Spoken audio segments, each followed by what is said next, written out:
तो अगले क्वेश्चन में यहाँ पे कुछ ट्रिगोनोमेट्रिक फंक्शंस का स्पेसिफिक वैल्यू पूछा है कि इस एंगल पे वैल्यू बताओ। तो यहाँ पे हम लोग एक स्पेसिफिक फार्मूला का यूज करेंगे जो कि है कि साइकिल रिपीट्स आफ्टर एवरी 2 पाई।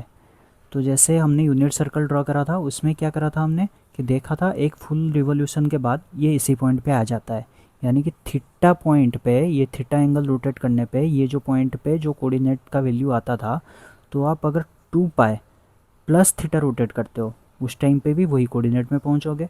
अगर फिर से 2 पाई प्लस थीटा रोटेट करते हो यानी कि 4 पाई प्लस थीटा तो भी इसी पॉइंट पे पहुंचोगे, क्योंकि ये जो इनिशियल पॉइंट है ना, ये एक रिवोल्यूशन के बाद इधर पहुंचोगे यानी कि 2 पाई के बाद फिर 2 पाई रोटेट करके यहीं पहुंचना है, फिर 2 पाई रोटेट करके यहीं पहुंचना है, यानी कि एवरी 2 पाई ये जो वैल्यूज़ हैं ये सब रिपीट होगा। ठीक है, तो ये चीज़ हमें पता है। तो इसीलिए ये फार्मूला वहाँ से आया था कि साइन थीटा जो है ये हो जाएगा sine 2n pi plus theta. ये n जो है n इंटीजर है, यानी कि ये बोल रहा है एवरी 2 पाई। तो n का वैल्यू कुछ भी हो सकता है कि 5 बार ऐसे रोटेट करो उसके बाद आप थीटा जाओ और स्टार्टिंग में थीटा जाओ, दोनों एक ही पॉइंट पे पहुंचोगे दोनों से। ठीक है, तो ये जो फार्मूला है इसी का यूज करेंगे। जैसे पहला क्वेश्चन गिवन है, यहाँ पे क्या गिवन है कि साइन 765 डिग्री। हमें क्या पता है 765 से पहले इतना तो बड़ा एंगल हम लोग निकाल नहीं सकते, क्योंकि यहाँ पे जो यूनिट सर्कल हमने ड्रॉ करा था इसमें 0 डिग्री से लेके 360 डिग्री तक था, है ना। ये पूरा कंप्लीट रोटेट करता है तो 360 रोटेट करता है। तो इसको पहले हम लोग तोड़ेंगे कि पहले रोटेट करा तो 360 कंप्लीट हुआ, फिर से रोटेट करा और 360 कंप्लीट हुआ यानी कि 720 कंप्लीट हुआ, उसके बाद और कितना गया और 45 गया। तो इस पॉइंट पे फाइंड करो, ये जो 45 डिग्री एंगल है यहाँ पे फाइंड करो। तो इसी को मैं लिख लेता हूँ कि साइन, इसको 765 की जगह मैं लिख लूँगा 720 प्लस 45 डिग्री।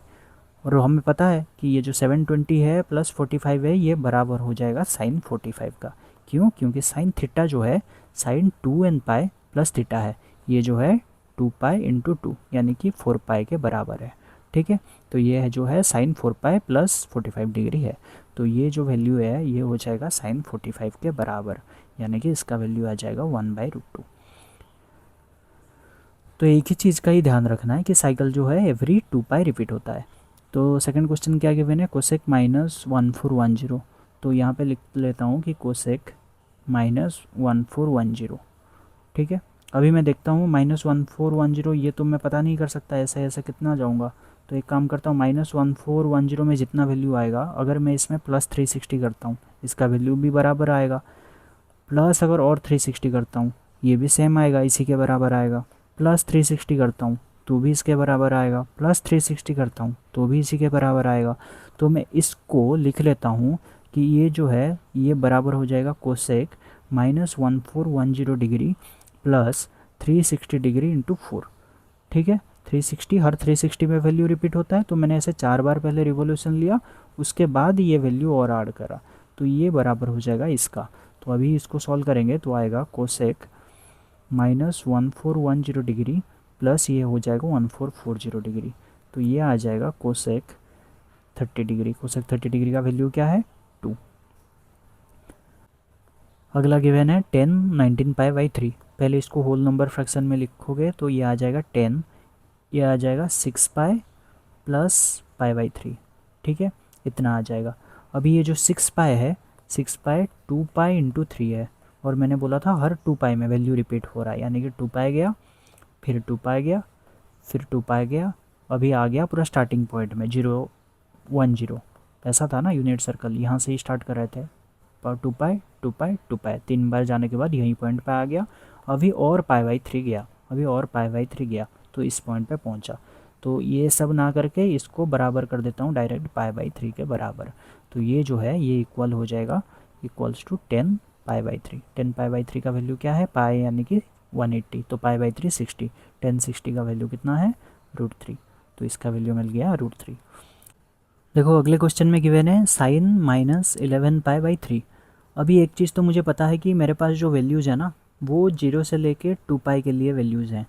तो मेरे को बोलोगे पाई/3 बताओ, तो मैं यहाँ पे पाई/3 तो ये वैल्यू मैं बता सकता हूँ, पाई/2 का वैल्यू बता सकता हूँ, पाई का वैल्यू बता सकता हूँ, है ना। तो ये सब एंगल बता सकता हूँ, ये माइनस का मैं बता नहीं सकता। तो इसके लिए हमारे पास क्या सोल्यूशन है कि ये जो माइनस है इसको प्लस में कन्वर्ट करेंगे। कैसे करेंगे, मेरे को पता है ये वैल्यू इज इक्वल टू ये यानी कि -11π/3 + 2π के बराबर होगा, या फिर -11π/3 + 4π के बराबर होगा। तो ऐसे ही मैं अलग अलग वैल्यूज़ ऐड करते जाऊंगा, देखूंगा कहाँ पे जाके ये पॉजिटिव वैल्यू आ रहा है, क्योंकि मुझे पॉजिटिव कुछ भी वैल्यू दे दो 0 से लेकर 2π के बीच में, उसका मेरे को आता है ये ट्रिगोनोमेट्री फंक्शंस का स्पेसिफिक वैल्यू क्या आएगा। ठीक है, तो मैं अगर इसमें -11π/3 इसमें 2π ऐड करता हूँ, ये स्टिल एक नेगेटिव टर्म आएगा। और अगर इसमें -11π/3 + 4π करता हूँ तो ये एक पॉजिटिव टर्म आएगा जो कि 0 से लेकर 2π के बीच में है। तो इसलिए मैं 4π ऐड करूँगा।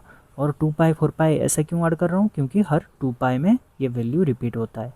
तो इसीलिए 2π 4π 6π ये सब ऐड करोगे इस क्वांटिटी में, तो साइन टोटल जो आएगा उसका वैल्यू चेंज नहीं होगा।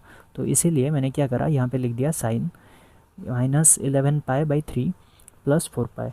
तो इसका वैल्यू आ जाएगा साइन, ये टोटल एलसीएम आ गया 3, ये आ जाएगा 12π 11π, तो π/3। साइन π/3 का वैल्यू क्या है, साइन 60 का वैल्यू है √3/2। ठीक है, अभी क्वेश्चन नंबर 10 में भी सिमिलरली क्या करना है, कॉट -15π/4।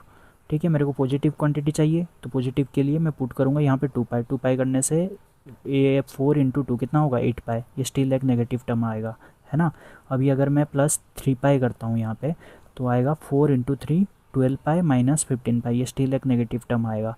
मुझे नेगेटिव का वैल्यू पता नहीं है कॉट का, मुझे पता है 0 से लेके कॉट का 360 का वैल्यू मेरे को पता है। सारे जो भी ट्रिगोनोमेट्रिक फंक्शंस है सबका मेरे को 0 से लेके 360 का वैल्यू पता है। ठीक है, ये नेगेटिव टर्म का वैल्यू नहीं पता मेरे को, तो इसीलिए हमने यहाँ पे ऐड करा 2π कर दिया। अभी 4π करेंगे ना 2π के बाद, 3π नहीं करना था। 3π क्यों करा मैंने, 3π नहीं करना था, 2π के बाद 4π करना है, क्योंकि हर 2π में ये इनिशियल पोजीशन में आ जाता है। तो इसीलिए 2π ऐड कर सकते हो, 4π कर सकते हो, 6π कर सकते हो, ऐसे कर सकते हो। तो अभी क्या ऐड करना है, 4π। 4π करने से 4 × 4 कितना आ जाएगा 16, तो 16 - 15 यानी कि π। तो ये पॉजिटिव टर्म आ रहा है, तो मैंने क्या करा, इसीलिए यहाँ पे कॉट -15π/4 यहाँ पे ऐड कर लिया 4π। तो वैल्यू जो है वो आ जाएगा कॉट, यहाँ पे एलसीएम ले लिया 4, ये आ जाएगा π, तो π/4। कॉट π/4 का वैल्यू कितना आता है, ये आता है 1। तो यानी कि ये जो कॉट -15π/4 पूछा था इसका वैल्यू आ गया 1। तो इसी में यही चीज़ करना है कि आपको जैसे बड़ा वैल्यू दे दिया है, उसका वैल्यू तो हमें पता नहीं है, हमें पता है 0 से लेकर 360 तक ही वैल्यू पता है। बाकी ये बड़ा नंबर जो भी गिवन है, माइनस में गिवन है, ये सब का वैल्यू नहीं पता। तो मैं कोशिश करूँगा इसमें +2π × n करने का या -2π × n करने का, ये सब करके मैं वैल्यू लेके आऊँगा किस रेंज में, 0 से लेके 360 के रेंज में। ठीक है, जैसे यहाँ पे बहुत बड़ा वैल्यू था तो मुझे पता था ये ऑलरेडी इसने 2 बार रोटेट करा है, उसके बाद जाके आगे बढ़ा है, तो ये तो बराबर हो जाएगा कि स्टार्टिंग से ही आगे इतना बढ़ो, उसी के बराबर हो जाएगा। तो मेरे को 2 बार रोटेट करने की क्या ज़रूरत है, ये 720 डिग्री जाने की क्या ज़रूरत है, डायरेक्ट साइन 45 का वैल्यू निकालो ना। तो ऐसे सॉल्व करना है। ठीक है, अभी इसी के साथ एक्सरसाइज 3.2 खत्म होता है। Thank you.